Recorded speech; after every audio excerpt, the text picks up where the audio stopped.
Hi, I'm Antonia Kihara, and I've spent the last 20 years creating new products and services and building what I think are powerful brands. I think brands have a big impact on our local cultures and economies. And I think great brands are really connected to owners and individuals who have a great purpose and a great passion for what it is that they came to do in the world.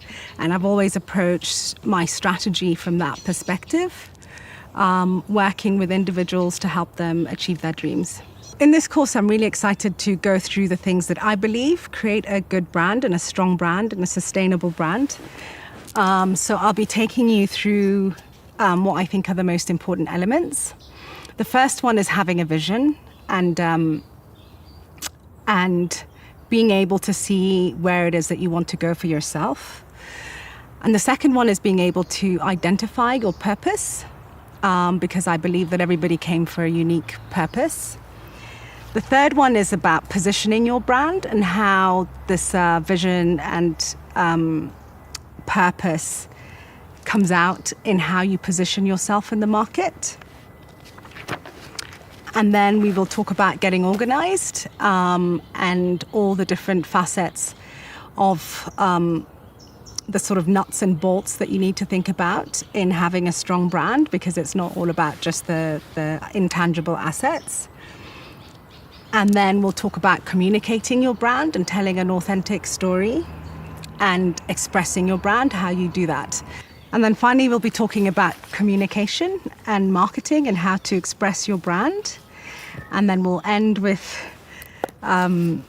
flow, which is all about how to maintain your strategy on a day-to-day basis. We're all made in the image of God, and we all know that God is a magnificent creator. We just have to look at the earth around us to just see the creativity. And I believe that all of us are made in God's image in that way, that we're here to create. And just like God, if you were to sort of look at the Bible and how he had, the 7 days of creation, first it was in the mind. And I feel like the strong brands that exist have always started from a clear picture within the person who's been called to create this business/brand. So to be able to, the first step in being able to have a powerful, sustainable business is having a powerful vision for it. You need to be able to see every single detail about what it is that you want to create. You need to be able to visualize what it looks like when you're successful, and not just see it visually, but also have clarity on how you feel in that space, how you feel doing what you're doing, what the environment is like, what the people are like, what your day-to-day life is like. Another quality about strong brands and entrepreneurs is that they have a belief that they're here for a purpose. They do not believe that they're here to just go to work and earn money. And I think that's also what makes successful brands, is that the owners are here for a bigger purpose and a bigger vision. So to be successful, I think the first thing is you've got to really believe that whatever it is that you're doing, that you're meant to be doing it, that you have the right to be doing it, that the universe has the space to accommodate you doing it. If you believe that you're not going to succeed and it's not possible, then you're just not going to have a strong brand to begin with. So having the vision in your mind first really clearly, having the belief that it can work, having the belief that you're meant to be here to do that thing, I think is also one of the things that makes successful brands and successful entrepreneurs. Having the faith about your entrepreneurial journey is a spiritual journey, and you'll need to have that belief continuously as you go along, because there will be challenges and obstacles. And successful entrepreneurs are the ones that use their faith and belief to overcome when things get tough. The next chapter is about purpose. I strongly believe that every single person came here with a purpose, with a calling. I don't think that we came here to go to school, go to work, get a job and pay the bills. But that narrative has been sold so strongly that it seems like a luxury to actually follow your heart. But I believe that the strong brands that do exist are the ones that do follow their hearts. So people often say they're not quite sure what their purpose is. How do they find their purpose? And I just would like to talk about a few things that might be able to get you in touch with why you're actually here. A lot of people also ask, how do they find their purpose? They're not quite sure of their purpose. And I think I'd like to sort of just give a few pointers from my experience on how people can find their purpose and be clear about their purpose, because that's the first point. So everybody has a deep desire to express who they are. And that can sometimes get squashed through school and environment and society. But when you think about what you would like to do with yourself, where your mind wanders, what you like to do with your hands, what you like to talk about, the things that get you curious, the things that get you wound up, the things that you're passionate about, all of those things sort of kind of start to give a picture of where your purpose lies. On top of that, I think that God has a way of giving us experiences that really help define our purpose. I think it's a co-created journey with God. I don't think we're born knowing. I think what happens is we have these experiences along the way that kind of define and refine what it is that we're passionate about, what it is that we came here to do. Actually, we start to begin to be aware of our purpose as children, and we are curious about certain things, and we're passionate about certain things. And you can tell you're in purpose when you're driven to do something regardless of how much money it pays you, regardless of how difficult it could be. There is a commitment and a determination in your soul to kind of find or express this thing that you're really passionate about. And there are many defining life moments that also prepare you for that. So it's a co-creation with God. So, you've got your desires and your curiosity or whatever, and then bang, something happens. Like your father loses his job or something, and you have to move to a crazy place or something. And in that whole experience, you opened up to a whole new world of desires and passions and concerns. So, it's a sort of co-created journey to finding your purpose, and life has a way of helping you define it. So what I would do is just really spend some time thinking about, where your motivations lie, the things that really changed the way that you thought or how you felt about the world. Because the more passionately and deeply you can feel about your purpose, the more you'll be aligned with who you are, but also the stronger your expression of this purpose will be. The next chapter is going to be about positioning, which is a big factor in creating your brand, and every brand strategy needs to have clarity around your positioning in the market. So positioning is really basically how you are seen in the market, how you're perceived in the market, and the space in which you occupy in the market. And having worked with a lot of businesses, there's a lot of emphasis on it. But, what I've always thought is, instead of thinking about the market and how you can stand out in the market and how you can position yourself in the market, I think really finding your blue ocean, really finding your unique edge has got to do with positioning yourself as yourself. So really what I've come to believe is that the best way to position is not to position. Because when you start to position too much, you start to sort of want to mimic other brands, and look outside of yourself for, validation, what you should be, what you shouldn't be. So I think that, if you want to stand out, the most important or the most powerful strategic way of going about it is being absolutely 100% yourself. And that means all the good things and all the bad things, because they're all actually necessary for who it is you want to be, or whatever your business is going to be in the market. In marketing, there's, and as an innovation consultant, my job was to help brands find what they call the blue ocean.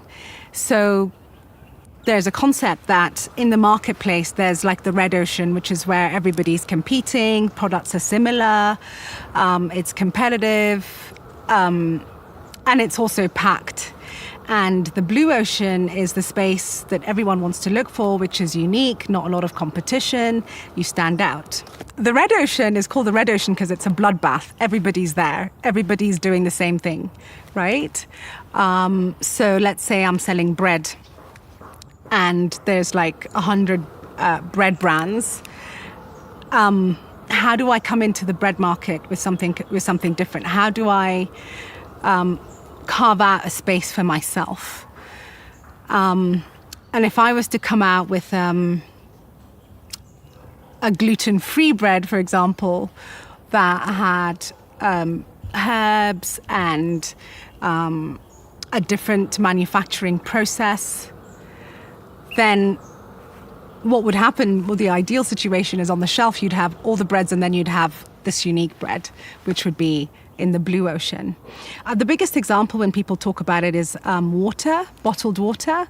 That was something that most people didn't think would ever exist because we get water from the tap. And it was a completely new market to have bottled water. A lot of strong brands succeed because they're the first or the second or the third in the market, and basically what they've done for themselves is create a new market rather than compete in existing markets. So the blue ocean is about creating your own market and not competing in the bloodbath red ocean of similar products and services.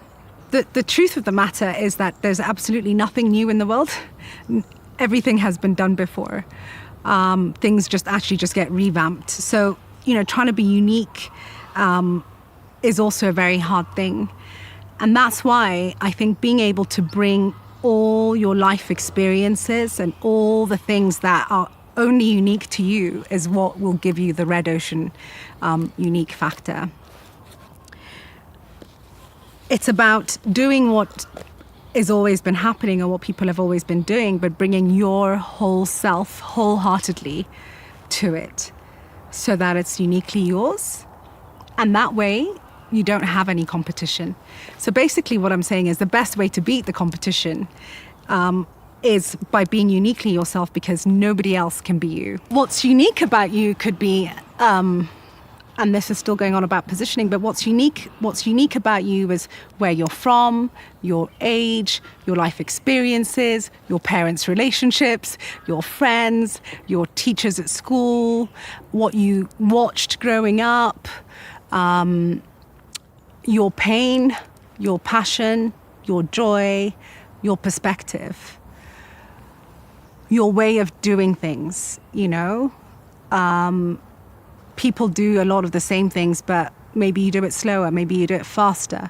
How can you look at what you do and completely make it authentically you? How can you bring all of yourself to whatever it is that you're doing? And this is good and bad. Everything is an asset. Everything about you is an asset. And once you understand that, I think that's when you'll start being able to develop a strong brand. And a strong brand is really one that just connects with people. So the more authentic you are, the easier it is for you to also find your audience who also believe what you believe and love everything about you that's unique. I think the worst thing that we can do in trying to create a strong brand is, one, ask how we can be like somebody else. That's the beginning of failure. Two, copy somebody else. That's also another way of being in the red ocean and not having a sticky brand, which is what we want. When you have a really strong brand and you're able to define it and you're in flow, then the energy itself creates the brand for you. So it's really important how you start, the vision that you have for it, that you're aligned to your heart, that you're aligned to your purpose, and that you don't compromise on bringing your unique self 100% into the entire business. That's how you get a following, literally, the categories. So great brands really I think people connect to authenticity, they connect to originality, they connect to passion. And the more unique you are, the more yourself you are, that is definitely going to shine through your brand and people will feel it.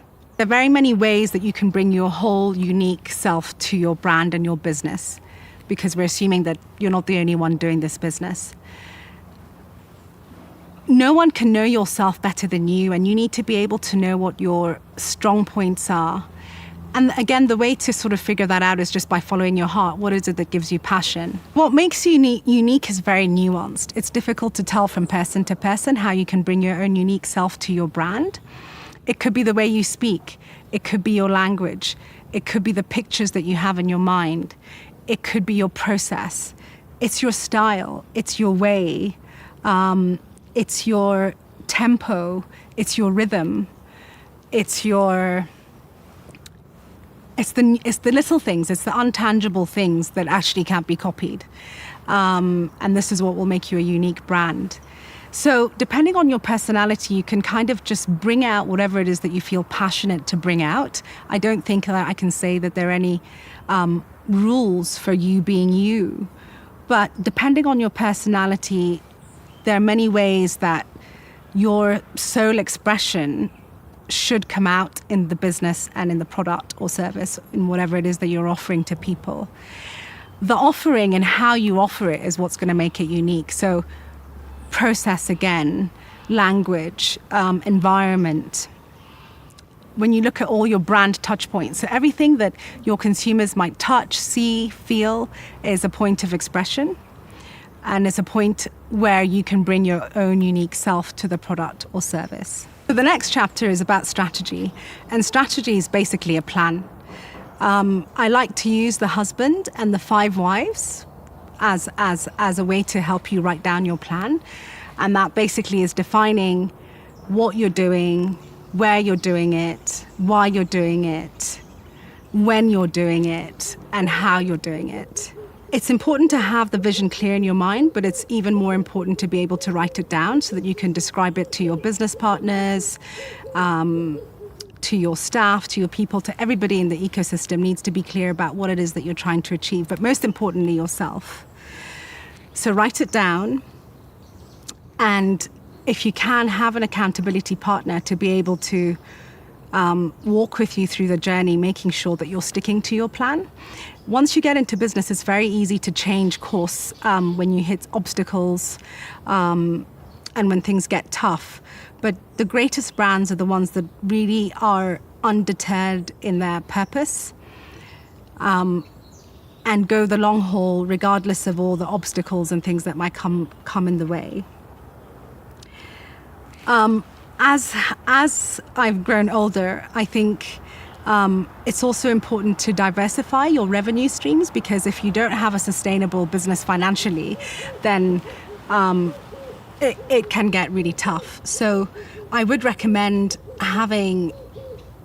designing whatever it is that your purpose is, to be able to sort of divide it into 2 parts.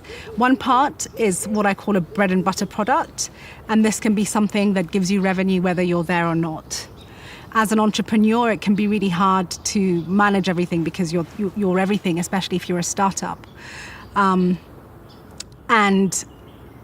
you know, there's a tendency for entrepreneurs to keep going around in a loop of just working very, very hard. So I've recently really feel strongly that it's important to have a product or service that can sell whether you're there or not, whether you're asleep or not. And we are in the age of technology, and I think it's also important for us to use technology. So if you can use technology in your strategy, I would highly recommend it. In 2020, there's no way that you should have a strategy that doesn't involve a digital strategy. Having said that, great brands are still connected to people. So I think it's important to have a strategy that's online and offline as well. One doesn't negate the other. So write it down, share it with people, have some accountability partners, have a digital plan, and make sure you have a bread and butter product that can earn you money whether you're working on it or not.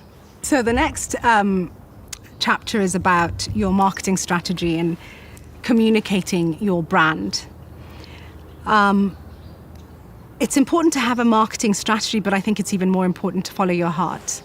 And how I would approach writing a marketing strategy is thinking about the activities that you enjoy personally. I wouldn't force, a plan that's rigid.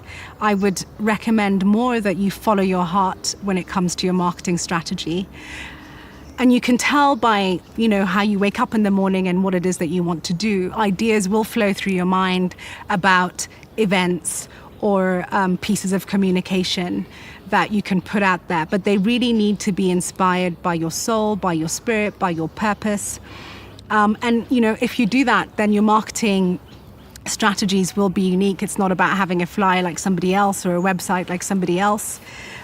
It's about telling your authentic story. So, telling a story it's a never-ending story. There's so many facets to your story. There's the beginning, the middle, the end. There's all the nuances about your purpose. The best way to approach marketing is to think about your purpose and why you're here, and to just continuously have engagement around it. In other words, continuously share your why, share why you're doing what you're doing, how you're doing it, share your process, share your challenges, share your future plans. Think of marketing as a conversation with your consumers, and think about continuously engaging them, just sort of like how you'd have a relationship with somebody. You're sort of constantly talking to them and building on that relationship. And so I would think about marketing as that, telling a story, having a conversation, and it manifesting in different ways: your website, your flyer, events. Marketing shouldn't be a stressful activity. It should be an inspired activity. The best marketing initiatives are the ones that come from inspiration, a moment of inspiration. Oh my gosh, I think I want to do this. I think I want to tell this story. And it should be connected to your purpose. So it's storytelling, engaging in conversation, and making it authentically you as you do it. Great brands, I like to think of great brands as movements. They create a culture, and the people that follow them because they believe what the brand stands for. So marketing should be something that you do every day. Every day you should be communicating about your purpose, about your story, telling your story in different ways. And the impact of that is that people will get to trust you. And that's really important in building a strong brand, that you're consistent.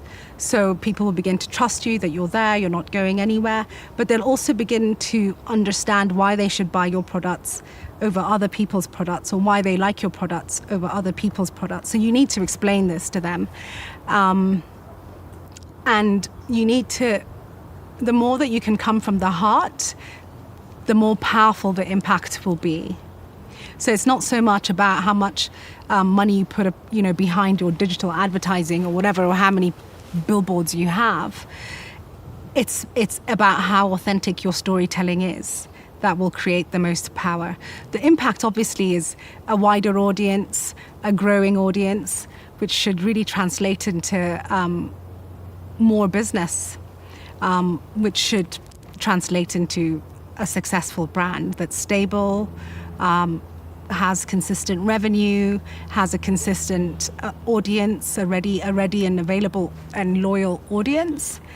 And all of this will be created by how seriously you take your expression and your storytelling, how consistently you are. It doesn't need to actually cost a lot of money sometimes. So sometimes just like blogging online can really help your customers connect to why you exist and what it is that you have to offer. So a brand is not a logo. It's not your colors. It's not your, it's not all of the obvious things. I think strong brands are really driven by the intangible things. And I actually think that your logo and identities and things can change over time as you change.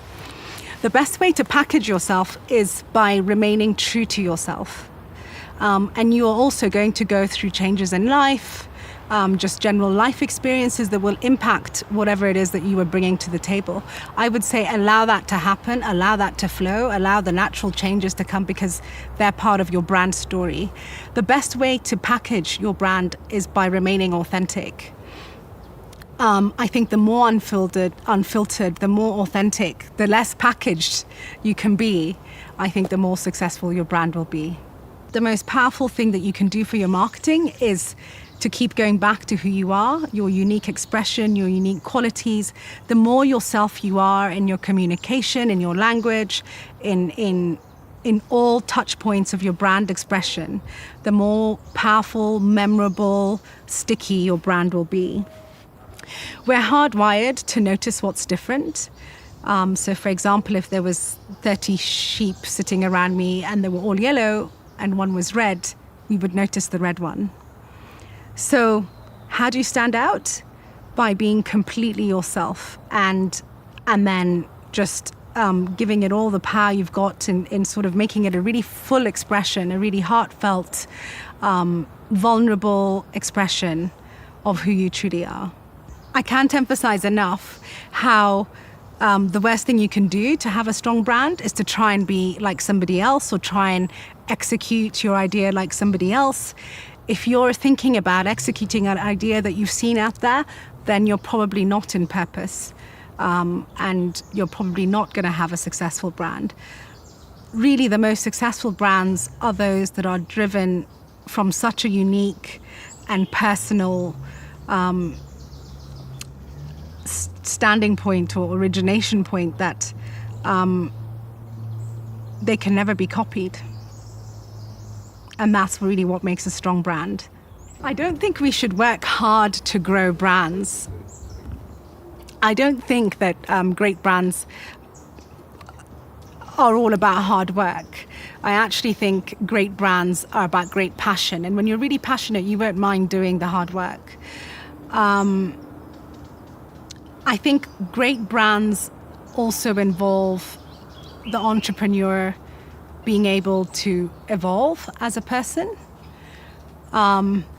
I think the idea of taking over the world and having this massive scale and being the biggest is a really old-fashioned idea of what a great brand is. A great brand could be a little coffee shop that has 3 chairs and serves people and makes people happy every single day, and is just remembered and loved by its audience. And I think what we really should be striving for is internal, personal fulfillment in our daily lives, first and foremost.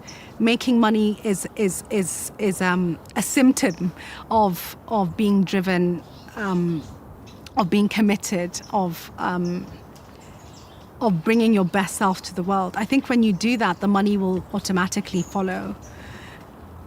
And I think we need to be patient as well with gaining that financial success.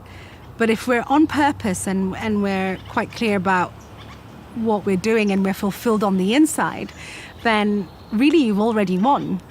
And I think every single day on earth is precious, and being on brand every single day, expressing who you are every single day, I think already makes you successful. What makes a successful brand is a combination of all the things that I've spoken about, but I'd like to leave you with some few tips that I think are the key takeouts from when you're Harry's thinking.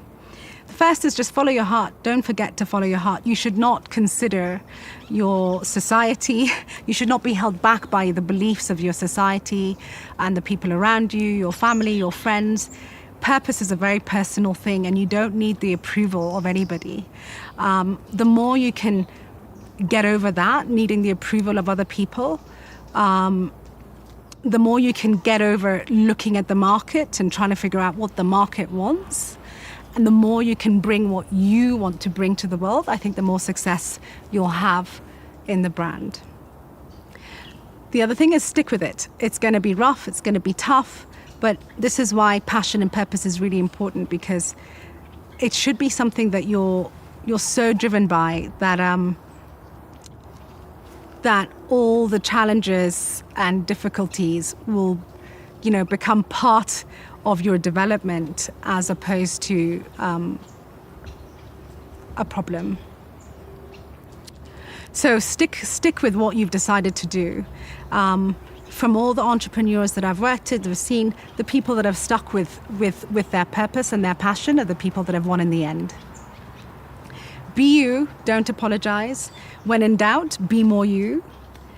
Be open to flow, because life is random, and I think, there's lots of gems and blessings in the unexpected serendipities, synchronicities. Be open, be aware, be present, and mostly enjoy your life. I think we've got to remember that business isn't so much about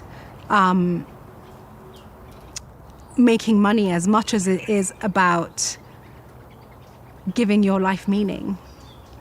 And I think the more meaning you have in your life as the entrepreneur and doing what you do, the more meaning and value you'll add to that of all your stakeholders, your staff, your customers, your board. That's where the magic is.